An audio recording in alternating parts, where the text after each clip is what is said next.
గోంగూరలు కూడా బాగా చేసుకోవచ్చు మనం.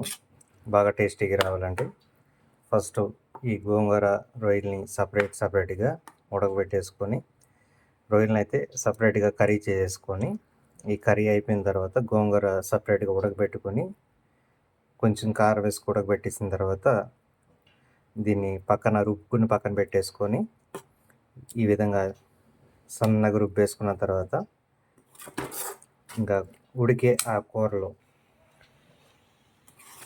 అంతా రొయ్యల కూర అయిపోయిన తర్వాత ఈ రుబ్బుకుని పక్కన పెట్టుకున్న ఈ గోంగూరని తీసుకొని ఈ విధంగా ఈ కర్రీలో కలిపేసుకొని రెండు కలిపి కొద్దిసేపు సిమ్లో మగ్గనిస్తే ఈ రొయ్యలో ఉన్న ఈ గోంగూర అంతా కూడా రొయ్యలు మొత్తం పీల్చుకోవడానికి అవకాశం ఉంటుంది కాబట్టి ఆ గోంగూర పులుపు ఈ రొయ్యలు పీల్చుకొని కొంచెం టేస్టీగా మారుతుంది. ఈ విధంగా కూడా మీరు ట్రై చేయొచ్చు. మీరు కూడా ఒకసారి ట్రై చేయండి ఫ్రెండ్స్. Thank you all.